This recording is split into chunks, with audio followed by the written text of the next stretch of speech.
"You are a disgrace," Richard said one evening after another call from school. "If you worked for me, you'd be fired." Ethan crossed his arms, rolling his eyes. "But I don't work for you. I'm your son. The world doesn't care. Either you become someone, or you'll just be another rich kid living off the name, and I won't carry you." The silence that followed landed like a punch. Richard wasn't kidding. He was absolutely serious. His name was Ethan Sterling, the only son of Richard Sterling, a tech mogul whose name appeared on the cover of Forbes as regularly as the seasons changed. Ethan grew up amidst private jets, personal chefs, and birthday parties attended by celebrities. But despite having it all, he still lacked one thing: purpose. At 17, Ethan attended Northwood Prep, one of the most prestigious private high schools in Dallas. Not because he earned his spot, but because the Sterling name opened doors like a golden key. No tests, no interviews, just a wire transfer and a reputation that spoke for itself. But in the classrooms of Northwood Prep, the Sterling name didn't help him answer any questions. During history class, Mr. Harrison was lecturing. Ethan leaned back in his chair, gazing out the window. He was thinking about his upcoming summer vacation in the Hamptons. "Ethan," Mr. Harrison's voice pulled him back to reality. "Can you tell the class the significance of the Battle of Gettysburg?" Ethan smirked. "Significance? I think it's less significant than my dad's company just launching a new app." The class fell silent. Then a few snickers broke out. Mr. Harrison sighed.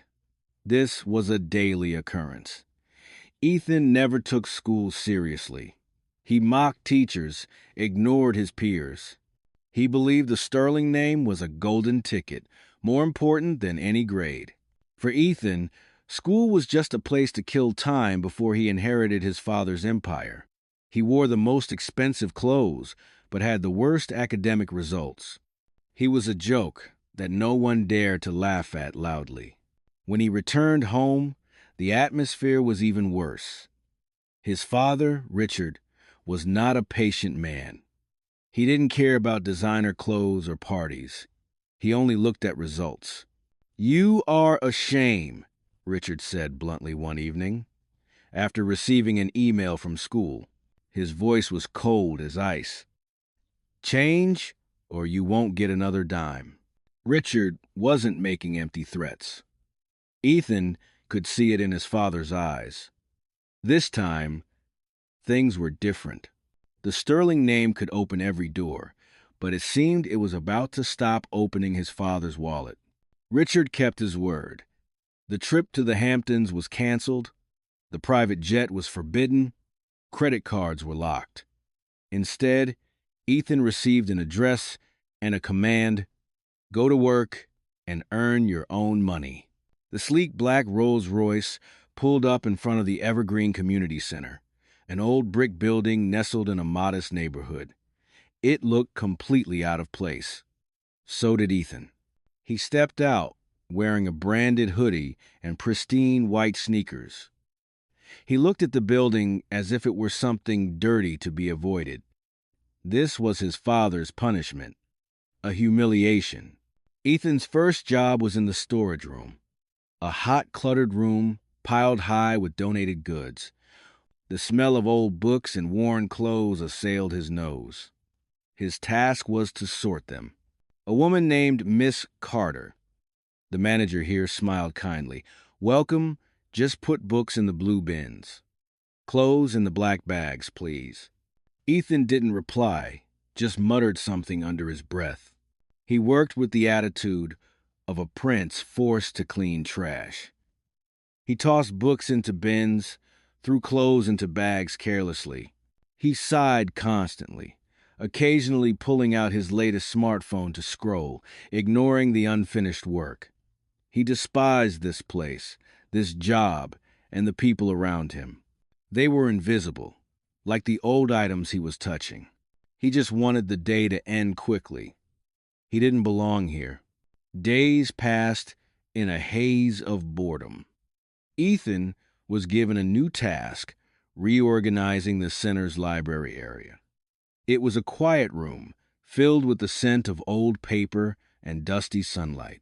He pushed a cart laden with donated books, not paying attention to the path ahead.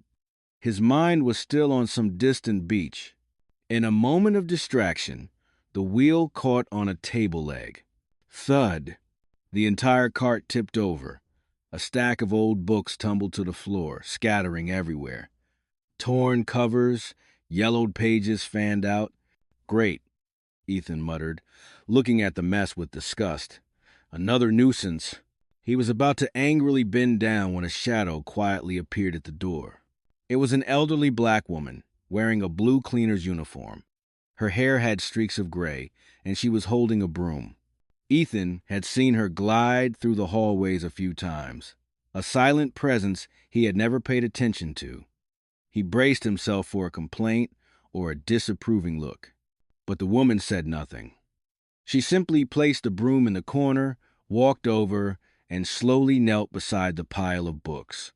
Ethan stood frozen, surprised. Instead of scolding, Eleanor gently picked up a book with a frayed cover. She dusted it off with a reverent gesture. "Poor book," she said, her voice warm and gentle. "It's traveled a long way." She opened the first page. "This is To Kill a Mockingbird. I first read it when I was younger than you are now. It changed the way I saw the world." Ethan didn't know what to say. He reluctantly sat down and started picking up books, just to escape the awkward silence. Eleanor picked up another book, a worn-out poetry collection. And this one, she smiled, must have been read over and over by someone. "Look, every crease, every stain, is a story about the person who once cherished it." Ethan paused. He looked at the book in his hand. For the first time, he didn't see it as a pile of old, decaying paper. He saw an object that had once been cherished. He looked up at Eleanor. Her gaze held no hint of disdain for his clumsiness, only serenity and a deep wisdom. He was silent, and for the first time in days, he truly listened. He wasn't just hearing about books. He was hearing about a world that money couldn't buy, a world he had never known. The next day, Ethan returned to the library. Not because he was assigned to work there, but because of a strange curiosity. He saw Eleanor wiping windows, still in her blue uniform, quiet and almost invisible. "That book, To Kill a Mockingbird," Ethan said unexpectedly, his voice a little awkward. "What's it about?" Eleanor stopped, turned to look at him. A faint smile appeared on her lips. "It's about courage, about standing up for what's right, even when the whole world is against you." She didn't elaborate. She just said a simple sentence, but it made Ethan think. In the following days, their brief conversations became a habit. When Ethan was shelving books, he would ask Eleanor about an author he had never heard of. While cleaning the floor, Eleanor would tell him an excerpt from Shakespeare or a fable she loved. Ethan began to realize Eleanor knew everything. She could talk about Roman history, explain a complex scientific theory, or analyze an obscure poem. Her knowledge didn't come from expensive schools like his. It came from life, from the thousands of books she had read, and from experience. Gradually, Ethan's arrogance dissipated when he was with Eleanor. He no longer saw a cleaner, he saw a teacher. He started staying after work. Not because he was forced, but because he wanted to hear more. He asked her about big things, about purpose, about happiness, about the value of a person. Eleanor never gave direct answers. Instead, she handed him a book. "Read this," she said, giving him an old novel.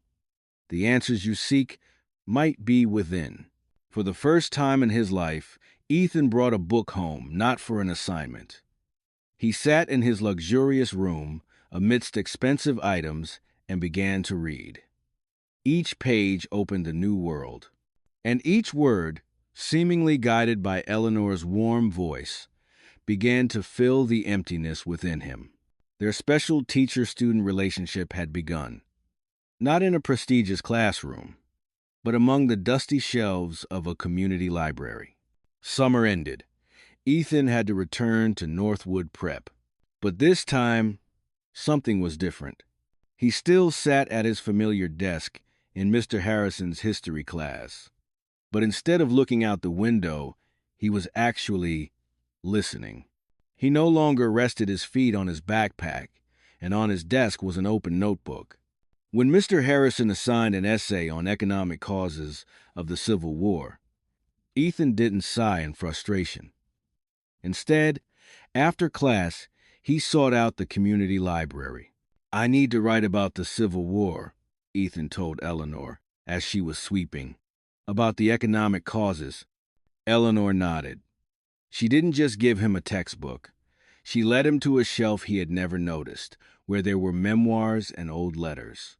"Don't just write about dry numbers and events," Eleanor advised.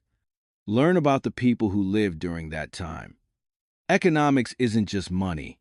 It's also their hopes and fears. Find the story behind the numbers."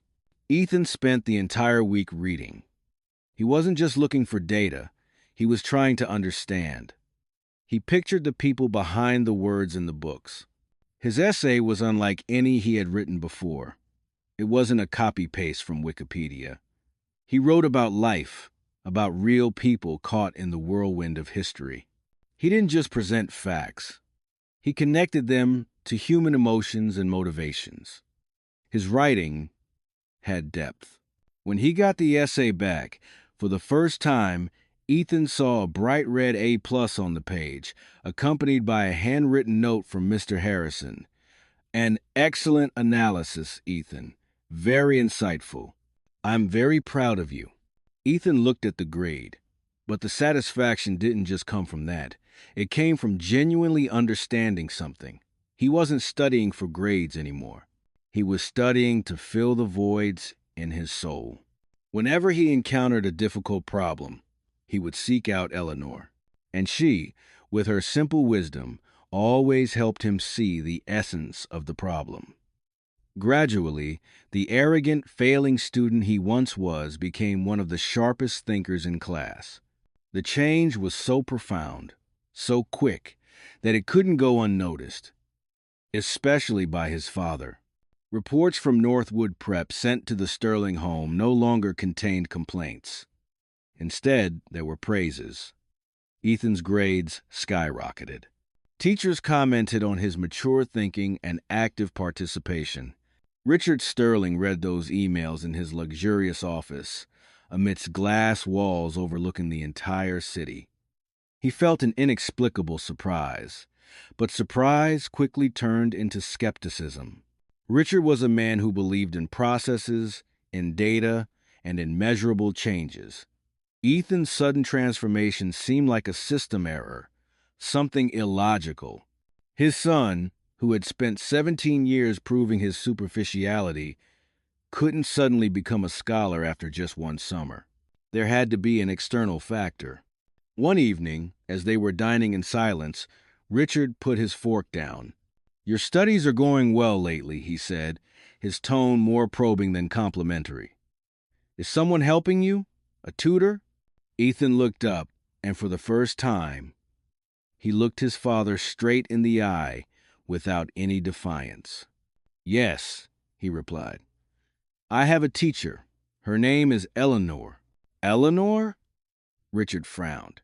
He had checked all the top tutoring services in the city. No one named Eleanor worked with Ethan. "Where does she teach? What are her qualifications?" Ethan smiled. "She doesn't teach at any school, but she is the wisest person I have ever met. She teaches me how to think, not what to think." He spoke of Eleanor with genuine respect, telling how she could explain complex ideas in simple terms, how she saw stories others overlooked. But throughout the conversation, he subtly avoided mentioning that Eleanor was a cleaner or that they met at the community center. He knew his father, A man who always judged others by their titles and status would never understand. He wanted Richard to meet Eleanor and see her value for himself. Ethan's enthusiasm only made Richard more suspicious. It sounded too good to be true. A mysterious teacher with no qualifications, no reputation. Perhaps this was just some trick. "All right," Richard said, his voice decisive. "I want to meet this teacher of yours." He didn't say it aloud, but his intention was clear. He wanted to vet this woman. He wanted to know if Ethan's change was real or just a temporary illusion constructed by someone unreliable. "Of course, Dad," Ethan replied, his voice full of confidence. "I'll arrange it." A few days later, Ethan took his father to the Evergreen Community Center. Richard Sterling stepped out of the black sedan, his meticulously tailored suit looking completely out of place in the surroundings. He looked at the old brick building with a displeased frown. "This is where you meet her?"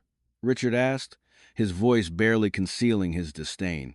"Just come in, Dad," Ethan simply said, maintaining his composure. He opened the door, leading his father inside. They walked through the hallway and into the library. The room was quiet, with only the rustle of paper and the afternoon sun streaming through the window. At the end of the room, a woman was carefully cleaning a wooden bookshelf. She wore a simple blue cleaner's uniform, her back slightly bent from work. "There she is, Dad," Ethan whispered, pointing to the woman. "That's Eleanor." Richard squinted. He walked closer, skepticism evident on his face.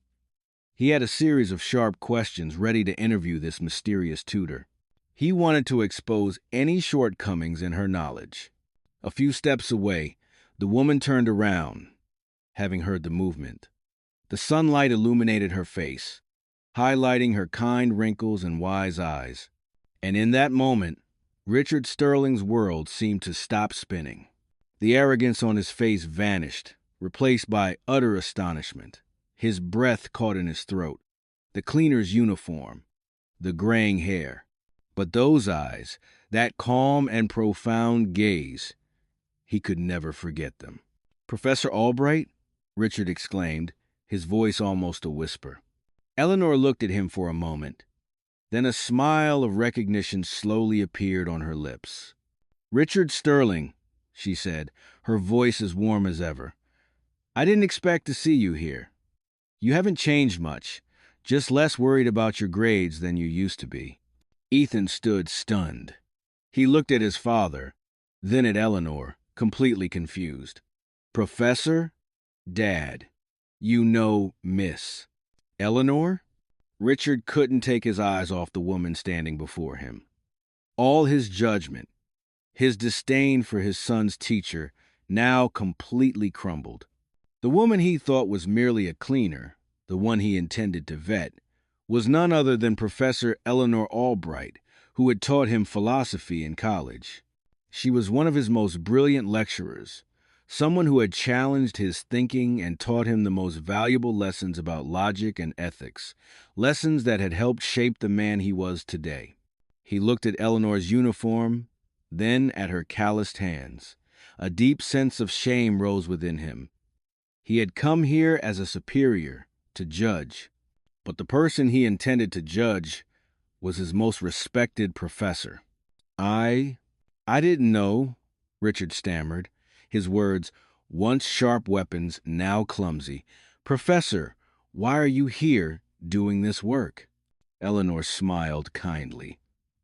"After retiring, I wanted to find a quiet place to be near the things I love most, books and stories. Work is just a name, Richard. Our value isn't in the title on a nameplate." Those words were like an arrow piercing Richard's heart. It was the very lesson she had tried to teach him years ago, and a lesson he had forgotten on his path to building his empire. He had judged Eleanor by her uniform, just as he had judged his son by his F grades.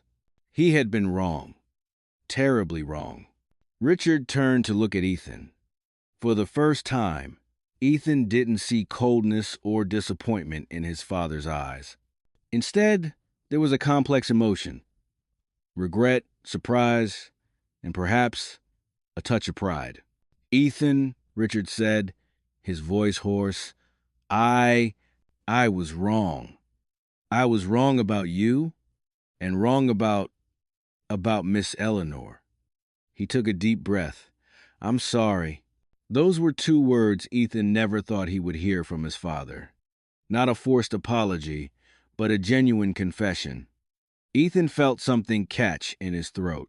He looked at his powerful father, whom he had always seen as an icy wall, now revealing vulnerability and remorse. It's okay, Dad, Ethan said softly. I was wrong too. They didn't hug. There were no dramatic gestures. But in that moment, in this humble community library, amidst old bookshelves, the icy wall that had existed between father and son for so many years melted away. The meeting at the library changed everything. Richard Sterling no longer looked at the Evergreen Community Center with disdain. He saw it through new eyes, a place holding a treasure trove of knowledge, a place where miracles could happen, and he knew he had to do something. With all his respect for his former professor and his newfound pride for his son, Richard acted. He didn't just write a check. He used all his influence and resources to transform the small community center into something much grander. He invested in renovating the building, acquiring thousands of new books, and equipping modern classrooms. The project had a single name: the Eleanor Academy. It wasn't just a school, but an educational center for underprivileged children, those who, like Ethan before, had potential but lacked direction, or those who lacked opportunities but were rich in the desire to learn. The academy was not run by a distant board. It was led by two people, Ethan and Eleanor. Eleanor, no longer in her cleaner's uniform, had returned to her true role. She was the soul of the academy, a wise and dedicated teacher. She didn't just teach knowledge from books. She taught about life, about compassion, and about humility. Beside her was Ethan. The arrogant young scion had now found his purpose in life. He no longer hid behind the Sterling name. He stood on his own, becoming a mentor, a guide for the young students. He shared his own story, teaching them that a person's value isn't measured by what they own, but by what they contribute. The story concludes on a late afternoon at the Eleanor Academy. In the newly renovated, spacious library, Ethan was patiently explaining a math problem to a young girl. Eleanor stood nearby, smiling as she watched. Bright golden sunlight streamed through the large window. The door opened. Richard Sterling walked in. He wasn't wearing his usual powerful suit, but a simple shirt. He wasn't there to inspect. He was there to lend a hand. He quietly went to a bookshelf, began rearranging books that were out of place, a simple, humble task. Ethan looked up, saw his father. They exchanged a knowing glance, a smile that needed no words. They had found a common purpose. The image of the two Sterling men, a billionaire and a young man, working together in silence, proved one thing. True growth is not just about individual success, but about healing, understanding, and sharing good values with the community. And it all began with a humble teacher amidst the dusty shelves of an old library.